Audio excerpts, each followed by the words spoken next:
How did I make these DIY background for all of my breeding tanks? In this video, we'll be going over all of my steps I took to turn a safe and cheap Home Depot product into a 3D background for your tank.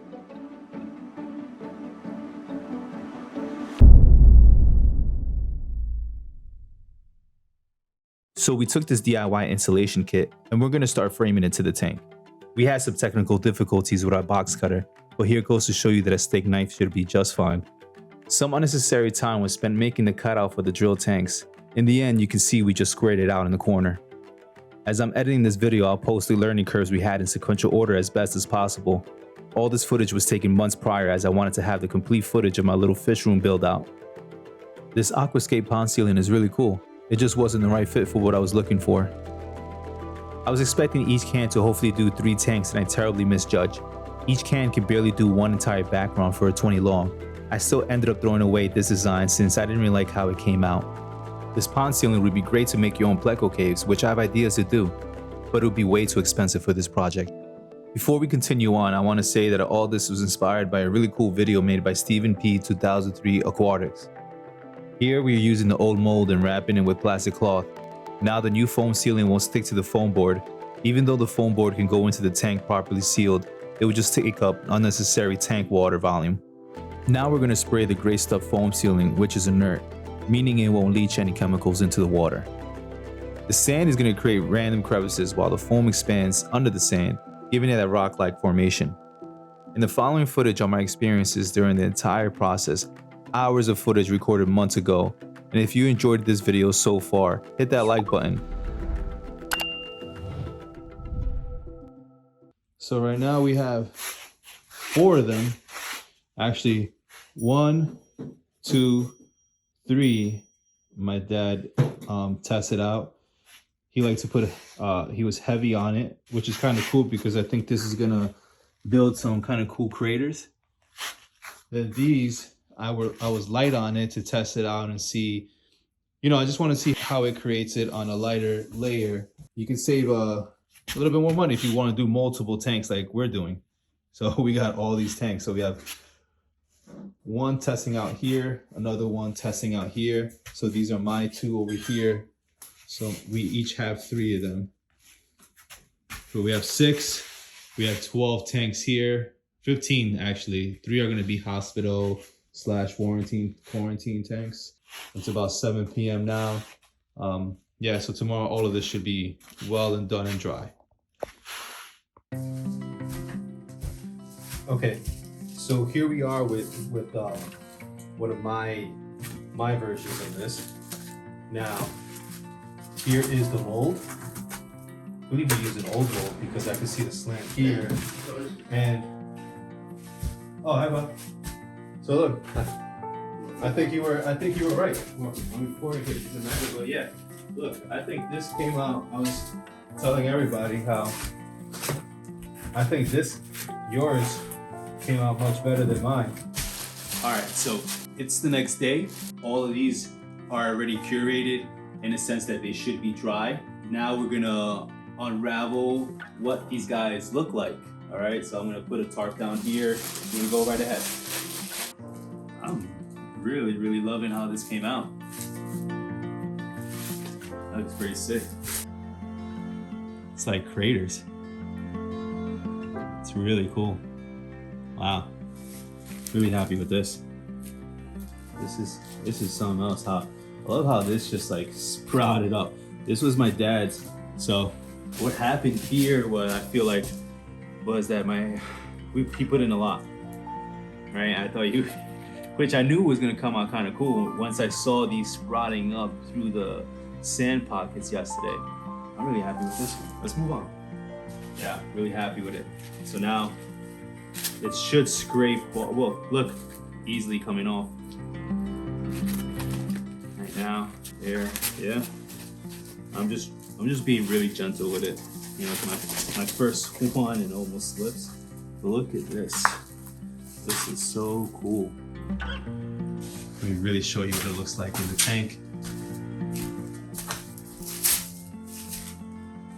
That's cool. And it's not taking up much water volume. Just look how it fits pretty seamlessly to the back there. And I cut it right there in the crevice right here, so you can fit the piping and so forth. All of this is going to be blacked out. Aquarium glass is what I used.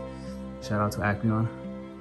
None of their tanks, glass tanks, broke on me doing this project, which I'm super happy about. First time ever cutting glass. So we got all of these to go. Let's get started. Oh, now I have a mold to do the rest of the tanks. Let's get all these other molds out of here, and then we can do the rest of these tanks out here.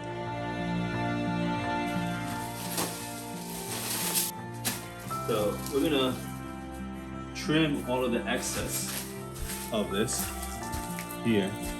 But this is another cool, see, they all come different. They're all gonna come out differently.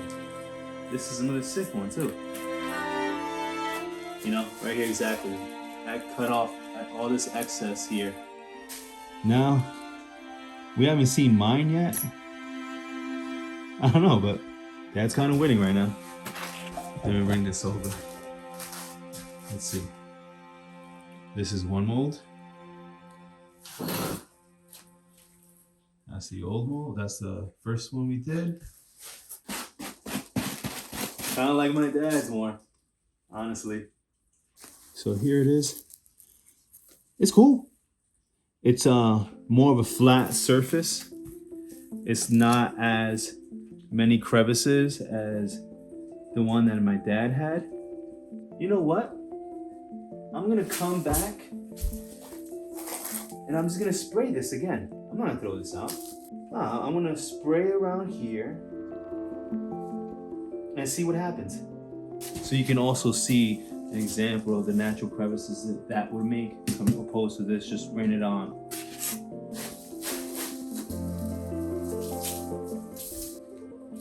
Yeah, my dad won. Definitely. This is just a thin slab. This is really cool. How it protrudes out. I really like this. Another awesome design by good old. This is pretty cool. This is a great design. Maybe some of you guys will like that. So you can see the difference now of using a light coat and using a heavier coat. Personally, I'm liking the heavier coat. I am gonna go and fill in the crevices. Now, let me bring in the other. This is the other mold here. You can tell a clear, distinct difference. Personally, I'm loving this side here, how just, you can see is, I just love the crevices here, just much more protruding through.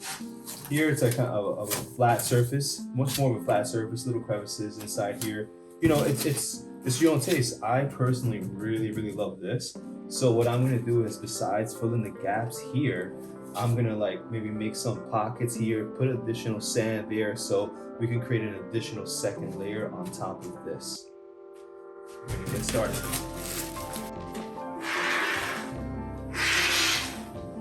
That's what it kind of looks like.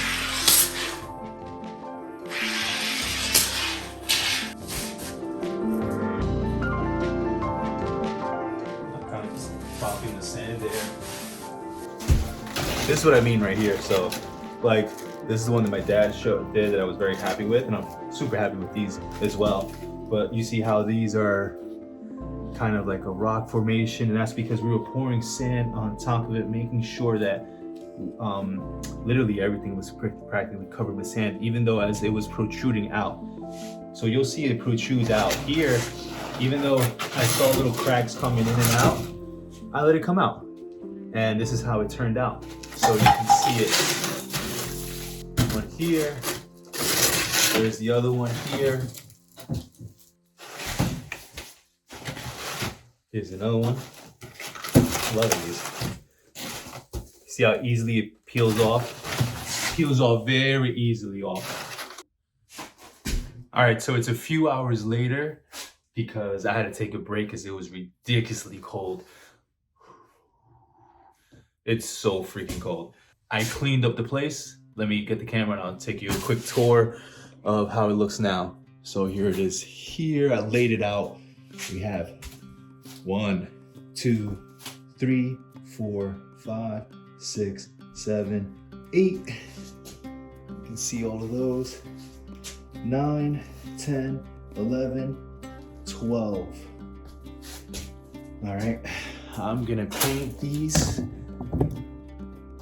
And I'm sorry if anybody knows how to spray paint immaculately and I'm just breaking all the rules of how to spray paint. Just going one smooth motion left and right. And I don't know why I didn't bring any gloves.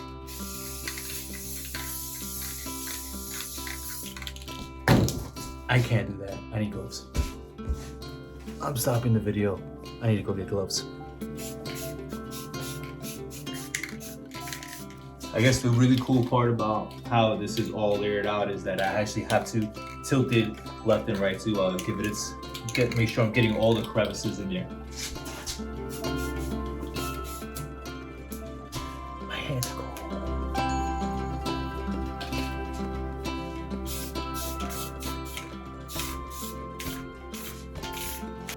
All right, I'm gonna move on to the rest of these. I don't think you guys need to see me spray paint all of these. I'm gonna try to be as quick as possible because smell bothering my eyes as well. All right, later guys. All right, it's a beautiful day.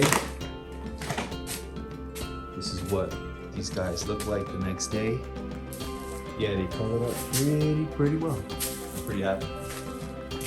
Really happy with this one right here as well. I'm pretty stoked about these. Really happy about these.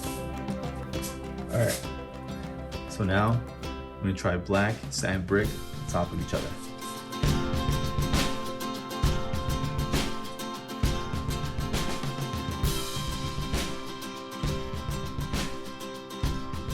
We're gonna see what it looks like as it dries up. I definitely think it looks like lava rock. All right, let's go ahead and try this. We are gonna do the matte Spanish moss first.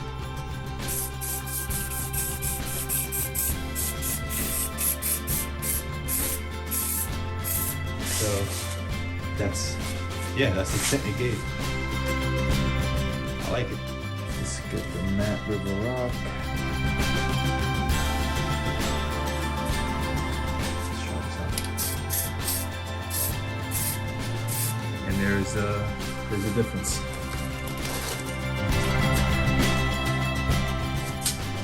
So then these are what we're in day 1 or 2. I finished glossing these yesterday. In another day or 2.